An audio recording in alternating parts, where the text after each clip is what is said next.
나누겠습니다. 제목은 예언을 분별하라. 예언을 분별하라는 제목 가지고 에스겔 13장 말씀 나누겠습니다. 요즘에 유튜브를 안 보시는 분은 거의 없으실 것 같아요. 저도 유튜브를 통해서 뉴스도 보고 또 필요한 정보도 많이 얻습니다. 유튜브를 보게 되면 이제 이 알고리즘이라는 게 생기죠. 이 얼마나 똑똑한지요. 내가 뭘 좋아하는지 또 내가 어떤 취향이 있는지를 다 선별해서 다음 영상으로 보여줍니다. 계속 이런 시대에 살기 때문에 우리는 무엇이 진리인지 무엇이 거짓인지를 잘 생각을 하지 못하는 시대에 살고 있어요. 우리가 경각심을 가져야 할 것이 있는데 우리는 유튜브를 통해서 또 설교도 많이 듣습니다. 자, 그런데 유튜브의 이 시스템을 보면 어떻게 수익을 창출합니까? 조회수죠. 그래서 이 영상을 많이 클릭할수록 영상을 만든 사람에게 수익이 창출됩니다. 이것은 설교자에게도 같은 심리가 작용해요. 결국 그래서 내 설교를 많이 클릭해주면 결국 그 영상을 올린 사람은 여러 방면에서 수익을 창출하겠죠. 유명해진다든지 사람들이 모인다든지 여기저기 초청을 받는다든지 그렇게 되겠죠. 그래서 위험하다는 거예요. 이 시대가. 자, 오늘은 우리가 이 설교자에 대한 말씀을 나눌 수밖에 없어요. 우리는 에스겔서 11장을 통해서 이스라엘 백성들이 어려워지고 또 바벨론에게 짓밟히고 그 중에서 그 책임을 하나님이 누구에게 물으시냐? 11장에서 25명의 고관들에게 책임을 물으시죠. 25명의 고관들은 바로 이스라엘의 지도자들입니다. 영적 지도자도 있었을 것이고 사회적 지도자도 있었을 것이고 그러니까 25인이라고 생각해 보면 이스라엘에서 그래도 가장 많은 걸 소유한 사람들이죠. 가장 어떻게 보면 축복된 자리에 있는 사람들. 그러나 그들이 이런 얘기를 합니다. 이 성읍은 가마요 우리는 고기다 그래요. 그 말은 이미 심판이 임했기 때문에 이미 우리는 바벨론의 1차, 2차 침공을 당했기 때문에 우리만 잘 살면 된다. 하나님이 주신 축복을 책임지지 않는 그들을 향해 하나님은 진노의 잔을 부으십니다. 자, 그리고 13장에 가면 자, 오늘 본문이죠. 하나님의 진노가 누구를 향하냐? 바로 예언자들이에요. 저 같은 사람이죠. 하나님의 말씀을 대언하는 사람들이에요. 자, 우리는 신약 시대에 삽니다. 그렇다고 성전이 없느냐? 아니죠. 성전이 대체되었죠. 이 예언자들은 성전에서 혹은 성전 주변에서 예언을 했습니다. 그리고 성전이 불타고 지금은 우리를 성전이라고 하셨고 교회를 성전이라고 했어요. 그러면 오늘날의 목사는 어떤 역할을 하느냐? 두 가지입니다. 첫 번째로 신약 성경 디모데전서 3장이라든지 보게 되면 목사를 교회의 감독이라고 불러요. 교회를 감독하는 거죠. 영적으로 또 성도들의 삶을 감독하고 양육하는 감독. 그리고 바로 말씀을 전하는 선지자. 구약적 선지자의 개념은 아니에요. 그러나 이 하나님의 특별 계시인 성경을 풀어 성도들에게 전하고 가르치고 그들의 삶을 양육하는 그러한 어떤 사명. 그래서 사명적으로 볼 때 선지자라고 볼 수 있습니다. 그런데 에스겔서에 보게 되면 이스라엘 백성들이 타락하고 죄에서 돌이키지 않고 결국 그들이 바벨론의 포로로 끌려가서 재산도 잃고 삶도 어려워지고 이 모든 책임을 하나님이 누구에게 물으시냐? 저 같은 사람이야. 목사에게 물으신다. 그러니까 교회의 1차적인 책임은 누구에게 있다? 목사에게 있는 거예요. 저의 일과를 알려드리면은 저는 새벽 4시에 일어납니다. 그리고 한 10시 좀 넘어서 늦게 자면 그 정도의 잠이 들어요. 한 5시간, 6시간 정도 자는데 저의 일과는 크게 두 가지예요. 뭐 여러 일과가 있지만은 첫 번째로 말씀. 저는 오전 10시까지 말씀만 읽어요.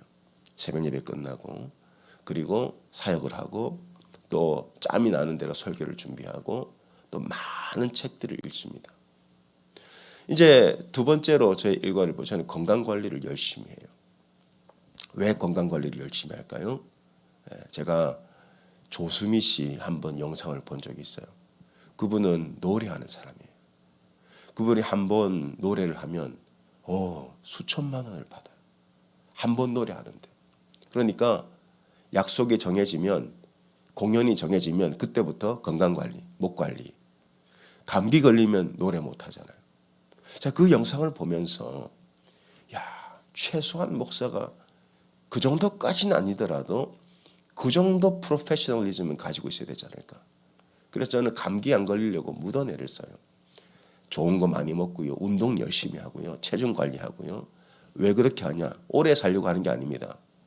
설교하려고 하는 거예요. 하나님의 말씀을 잘 전하려고. 건강관리하는 거예요. 왜 그러냐면은 하나님이 이스라엘의 예루살렘 성읍이 불타고 성전이 무너진 그 책임을 누구에게 물으시냐? 바로 예언자들에게 물으신다. 말씀을 제대로 가르치지 않고 혹은 거짓 예언을 일삼았기 때문에 이스라엘 백성들이 결국 죄에서 돌이키지 않고 화를 불러일으켰다는 거예요.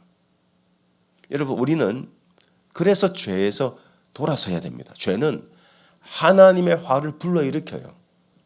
물론 우리의 모든 죄는 회개하는 즉시 용서함을 받아요. 하나님 기억조차 하지 않습니다. 그러나 계속 죄 가운데 살면 그 죄가 마치 좌석처럼 하나님의 재앙을 불러일으킨다는 것이 우리가 예언서를 통해서 볼 수 있잖아요. 그래서 오늘 본문에 보니까 하나님께서 에스겔에게 거짓 예언자를 향하여 예언하라 그래요. 거짓 예언자를 향해 예언해라. 자, 오늘날로 치면 잘못된 말씀을 전하는 목회자와 같은 사람들에게 주시는 심판의 메시지입니다. 그래서 설교는 절대 아무나 해서는 안 돼요. 자, 왜냐하면 하나님께서 그 책임을 물으시기 때문이죠. 자, 거짓 예언자의 3가지 특징이 있는데 첫 번째 분별하셔야 됩니다. 거짓 예언자의 3가지 특징 중에 한 가지는 첫 번째 자기 중심적 말씀을 전한다. 자기 중심. 자, 13장 1절 2절입니다. 여호와의 말씀이 내게 임하여 이르시되 인자야 너는 이스라엘에 예언하는 선지자들에게 경고하라. 선지자가 누굽니까? 하나님의 말씀을 예언하는 사람들. 그들에게 경고하래요. 오늘날 수많은 유튜브 설교자 혹은 지역교회 담임 목사들입니다. 그들에게 경고하여 예언하되 자기 마음대로 예언하는 자에게 말하기를 너희는 여호와의 말씀을 들으라. 이들이 말씀을 하는데 어떻게 합니까? 자기 마음대로 성경을 해석하는 거예요. 자기 하고 싶은 대로 하는 거예요. 이 말씀을 가지고.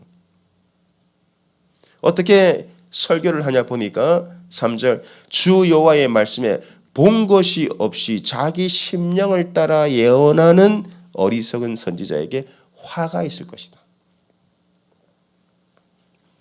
본 것이 없이 하는 설교. 자, 그때는요 성경이 있었습니까? 없었습니까? 성경이. 모세 오경은 있었어요. 그러나 선지서라든지 성경이 완성되진 않았죠. 그래서 본 것이라는 것은 특별 계시를 말하는 겁니다. 자, 계시는 두 종류가 있다고 그랬어요. 일반 계시와 특별 계시. 일반 계시는 자연에 깃들어 있는 하나님의 섭리. 그래서 우주가 어떻게 창조되었냐, 이 자연 속에 깃들어 있는 하나님의 신성을 발견하는 것. 이게 이제 일반 계시입니다. 뭐 만유 인력의 법칙, 이것도 일반 계시 속에 들어가겠죠. 하나님 그렇게 창조하셨으니까. 하루에 24시간, 이것도 일반 계시예요. 세상이 질서정연하게 작동하는 것도 일반 계시예요. 그래서 어느 부족이든 자기만의 신들이 있는 거예요. 왜? 그들은 일반 계시 속에 있기 때문에. 근데 특별 계시는 뭐냐면은 하나님이 자신을 계시하는 거예요. 어떤 특별한 방법. 그래서 성경이 완성되기 전까지는 하나님 어떻게 특별 계시를 하셨냐면은 환상을 통해 특별 계시하셨어요. 그리고 하나님의 음성, 직통 계시죠. 지금은 물론 하나님이 환상도 보여주시고 하시지만 웬만해서는 하지 않으세요. 왜냐? 우리에게 뭐가 있어요? 성경이기 때문에. 그러면 본 것이라는 건 뭡니까? 특별 계시가 완성된 게 성경이에요. 그러니까 특별 계시에서 기록하고 있는 말씀이 아니라 그 말씀을 왜곡하고 또 자기 중심적으로 조각해서 하면 어떻게 돼요? 듣는 사람도 망하고 하는 사람도 망한다. 마틴 로이드 존스라는 위대한 설교자가 있습니다. 그분은 1997년도에 소천하셨는데 27세 나이에 아주 촉망받는 의사였어요. 연봉이 그 당시 2,500파운드였는데 10분의 1인 250파운드를 받으면서 목사가 됐습니다. 근데 그분의 설교에 수많은 사람들이 변화가 됐어요. 근데 그분은 자기 설교를 내세우지도 않아요. 70세가 지나서야 사람들이 그분의 음성을 따다가 설교집을 만들었어요. 자기는 자기 자신이 설교를 잘한다고 생각해 본 적이 없어요. 근데 이 로이드 존스 목사님이 목사와 설교라는 책에 보면 이런 내용이 나옵니다. 목사는 설교를 잘하려고 하는 욕망보다 진리를 드러내고자 하는 열망에 사로잡혀야 된다는 거예요. 저는 너무너무 제가 공감하고 저도 그렇게 살려고 애를 써요. 목사가 설교를 잘하려고 하는 순간 망합니다. 목사도 망하고 성도도 망해요. 왜? 이 하나님의 말씀은 때로는 우리의 가슴을 찌르고 때로는 우리를 기분 나쁘게도 하고 때로는 우리의 마음이 심령이 상하기도 하죠. 예수님께서 이렇게 말씀하셨어요. 내가 화평을 주러 온 줄 아느냐? 검을 주러 왔다. 그러니까 이 말씀을 들으면 가슴이 찔린다고요. 왜? 성령이 역사하시기 때문에. 그렇기 때문에 이 거짓 예언자는 이 당시에도 본 것이 없이 하나님의 특별 계시가 아니라 자기 심령을 따라 자기가 원하는 대로 자기 중심적인 말을 전했다는 거예요. 이게 하나님의 말씀이다라고 하면서 이스라엘이 망한 것은 바벨론에게 나라를 뺏기고 성전이 불탄 것은 여러 가지 이유가 있겠지만 그 책임의 가장 꼭대기에 있는 사람이 누구냐? 바로 저 같은 영적 지도자라는 거예요. 그러니까 저는 하나님 앞에 결단했어요. 하나님, 내가 이 말씀 가지고 조회수나 장사한다 그러면은 저는 당장 강대상에서 내려오겠습니다. 다른 거 하면 되잖아요. 다른 거 해도 먹고 살잖아요. 근데 못하러 제가 죄 지으면서 먹고 살겠어요. 그러지 않아요. 그래서 이 시대, 에스겔 시대는 하나님이 그 거짓 예언자들에게 화가 있을 것이다.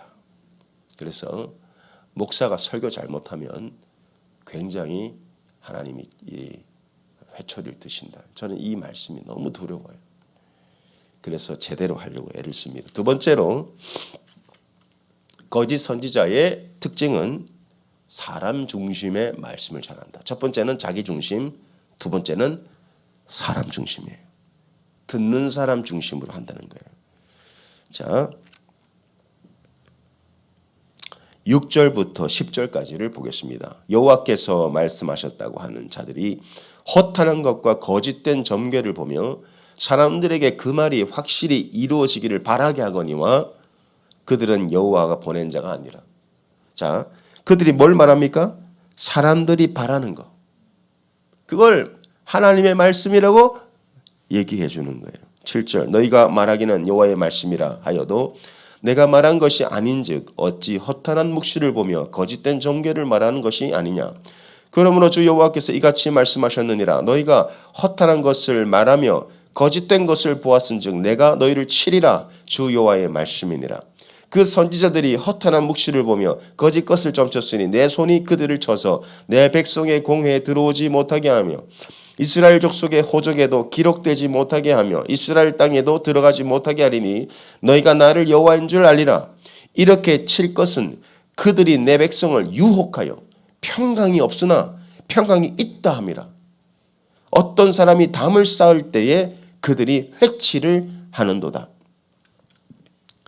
평강이 없는데 평강이 있다고 말해주는 거예요. 사람들이 원하는 게 뭡니까? 평강을 원하죠. 죄를 지으면서도 그렇게 살면 하나님의 심판이 임하는데도 설교자는 평강이 있을 것이다. 그래서 절대 회개라는 말을 하지 않아요. 왜? 사람 중심이거든요. 사람들이 듣고 싶어하는 말만 해주거든요. 이건 뭡니까? 그들의 죄에 설교자가 동참하는 거예요. 그래서 이 에스겔에게 이렇게 말씀하십니다. 11절 보겠습니다. 그러므로 너는 회치라는 자에게 이르기를 그것이 무너지리라. 자, 회치를 한대요. 회치를 한다는 게 뭡니까? 시멘트로 바른다는 뜻이에요. 어디에 시멘트를 바릅니까? 10절 보시기 바랍니다. 다시 한번 보겠습니다. 이렇게 칠 것은 그들이 내 백성을 유혹하여 평강이 없으나 평강이 있다 함이라. 어떤 사람이 담을 쌓을 때 그들이 회치를 하는도다. 담을 쌓아요.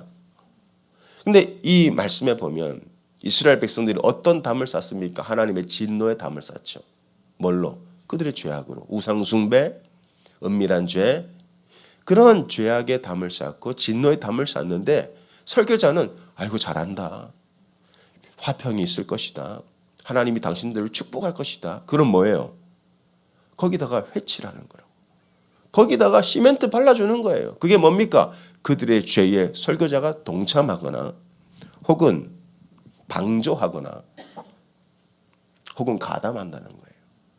자, 여러분 만약에 주변에 여러분은 술을 안 드시니까 한국에 뭐 연말 되면 막 음주를 많이 하잖아요. 음주 단속 아무리 해도 음주는 계속 일어나요. 그 음주 운전이라는 것이 얼마나 위험해요. 자기도 위험하지만 다른 사람을 다치게 하잖아요. 그건 살인죄입니다, 사실은. 얼마나 무고한 시민들이 그 새벽에 오토바이 배달하는 사람들이 음주운전 차에 치여서 가장이 막 갑자기 하루아침에 세상을 떠나는 일이 생기잖아요. 그러니까 음주운전 하면 안 되는 거예요. 근데 친구들끼리 술을 한 잔 거하게 하고 회식을 합니다. 근데 친구가 술이 잔뜩 취해서 운전대를 잡았어요. 그러면 옆 사람 뭐라고 얘기해 줘야 돼요? 운전하지 마. 너 그렇게 운전하다가 다른 사람 다치게 해. 대리기사 불러줄게. 이게 진짜 친구죠. 근데 잘 가. 그러면서 집에 도착하면 전화해. 그건 뭡니까? 방조한 거예요. 음주운전 방조한 거고 요즘 현행법은 이런 법도 있다 그래요. 방조한 것이 가담한 것과 같은 법을 만든대요. 그렇게 해야 될 것 같아요. 음주운전한 사람 방조하는 것은 그 음주운전에 가담한 것과 같다. 지금 에스겔이 거짓 선지자들에게 뭘 말하고 있냐? 너희가 사람이 듣기 좋은 말만 해주는 것은 그들의 죄악에 방조하는 것뿐만 아니라 그들의 죄악 가운데 가담하는 것이다. 그래서 하나님이 이 거짓 선지자들에게 이 화가 너희에게 있을 것이다. 그래서 성도들이 변화되지 않는 것, 교회가 부흥하지 않는 것, 사실 1차적인 책임은 목사에게 있는 거예요. 왜 제가 우리 사역자들한테도 회의할 때마다 얘기해요. 하나님이 맡겨주신 양들이 변화되지 않고 그 부서가 성장하지 않는 것, 부흥하지 않는 것은 우리가 돌아봐야 될 일이다. 항상 얘기합니다. 죄는 죄라고 얘기해 줘야 돼요. 그게 양을 사랑하는 겁니다. 그래서 하나님께서 에스겔에게 이 회칠한 이 돌을 쌓는 거짓 선지자들에게 화가 있을 것이다. 세 번째로 이 거짓 선지자의 특징은요, 말씀을 가지고 양들을 협박한다는 거예요. 자, 첫 번째는 자기 중심, 두 번째는 사람 중심, 세 번째는 말씀을 가지고 자기 유익을 삼는 사람들. 22절 보겠습니다. 자, 20절부터 22절 볼게요. 그러므로 나 주 여호와가 이같이 말하노라. 너희가 새를 사냥하듯 영혼들을 사냥하는 그 부적을 내가 너희 팔에서 떼어버리고 너희가 새처럼 사냥한 그 영혼들을 놓아주며 또 너희 수건을 찢고 내 백성을 너희 손에서 건지고 다시는 너희 손에 사냥물이 되지 아니하게 하리니 내가 여호와인 줄 너희가 알리라. 이 거짓 선지자들은요, 영혼들을 사냥한다는 거예요. 뭘 위해서? 자기를 위해서죠. 내가 슬프게 하지 아니한 의인의 마음을 너희가 거짓말로 근심하게 했다는 거예요. 22절에. 하나님이 슬프게 하지 않은 의인들에게 말씀을 가지고 협박을 하더라는 거예요. 그래서 뭔가를 끄집어내서 사냥물로 삼는다. 하나님이 주신 그 백성들을 양으로 섬기고 먹이고 인도해야 되는데 그들을 사냥하더라는 거예요. 뭘 위해서? 설교자의 안녕을 위해, 자기 유익을 위해서 말씀을 왜곡하고 혹은 협박을 해서 오늘날 그런 일들 종종 일어나죠. 하나님의 말씀 가지고 성도들을 협박해서 뭔가 일을 만들어내는 거예요. 굳이 말하지 않아도 여러분들 다 아실 겁니다. 대부분 그런 경우들은 끝이 안 좋아요. 하나님께서 설교 강단에서 내려오게 하시더라고요. 뭘 치시든, 건강을 치시든 뭘 어떻게 하든 말씀 가지고 성도들 협박하는 사람들은 반드시 하나님이 강단에서 끌어내리십니다. 그래서 이게 두려운 거예요. 말씀이 두렵다고. 여러분, 전하는 자도 말씀을 두려워해야 되고 듣는 자도 말씀을 두려워하셔야 돼요. 말씀을 들을 때 성령이 역사하셔서 우리의 마음을 움직일 때가 있어요.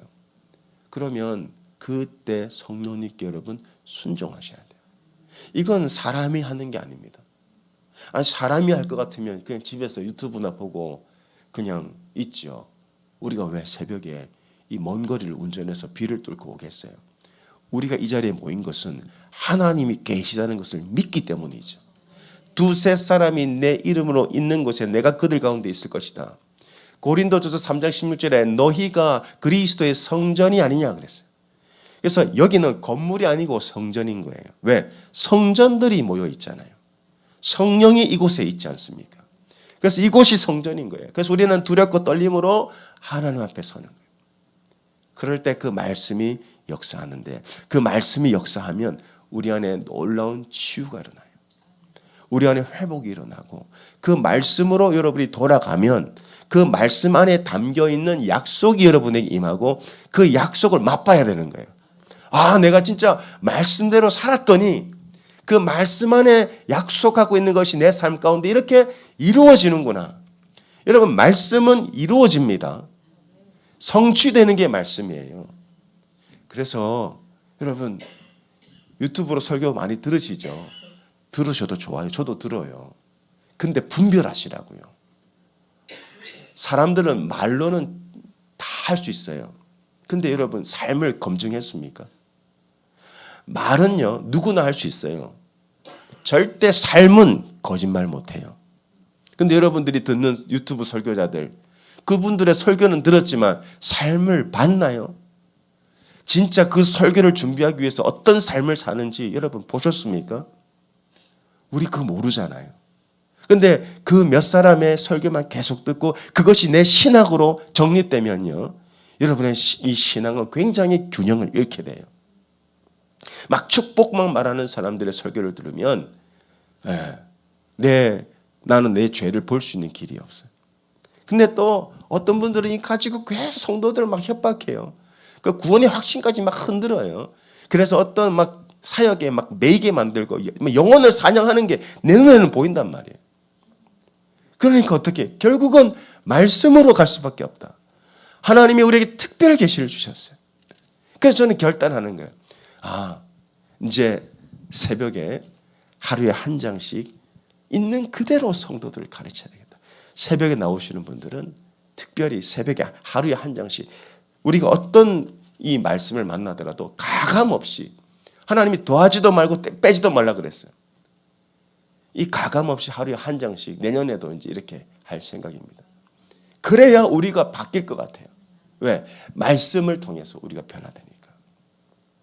여러분, 예언을 분별하시기 바랍니다. 이 시대는 거짓이 역사하는 시대예요. 심지어 설교 안에도 하나님의 말씀이라고 하지만 그 안에도 거짓이 있어요. 거짓 선지자는 그때도 있었고 지금도 있습니다. 에스겔 때도 있었고요. 지금도 있어요. 뭘로 확인하겠습니까? 예수님은 마태복음 6장 그리고 7장에서 그들의 열매로 그들을 알리라 그랬어요. 삶을 봤습니까? 여러분이 듣는 그 설교자의 삶을 여러분 다 보셨나요? 네, 말은 그렇게 하잖아요. 거기에 우리가 현혹된다고. 그러니까 말씀을 읽으세요. 저도 믿지 마시고 저도 죄인입니다. 근데 몸부림치는 거예요. 그러니까 여러분 말씀 앞에 나가셔야 됩니다. 특별 계시가 이미 주어졌어요. 특별 계시 앞에 나가셔서 오늘도 우리는 9시 반부터 오후 2시까지 성경 통독을 하는데요. 얼마나 유익한지 몰라요.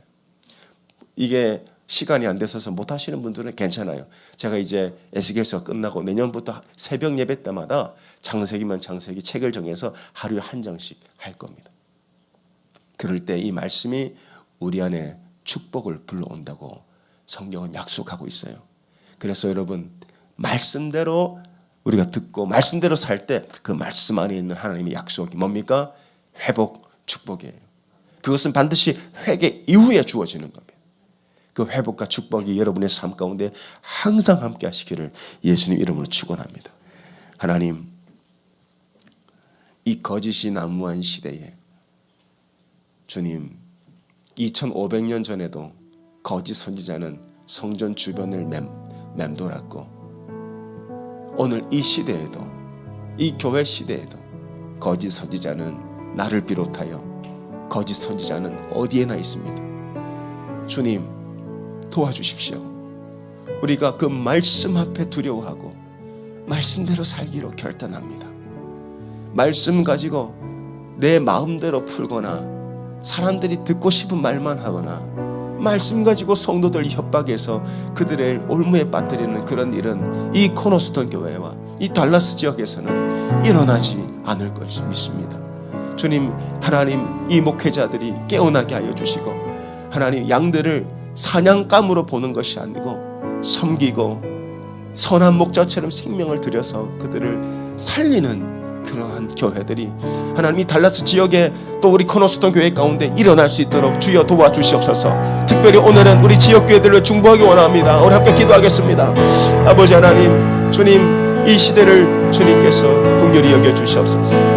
하나님 예루살렘이 성벽이 불타고 그 성전이 불탄 것은 1차적으로 하나님 거짓 선지자들에게 책임이 있음을 말씀하셨습니다.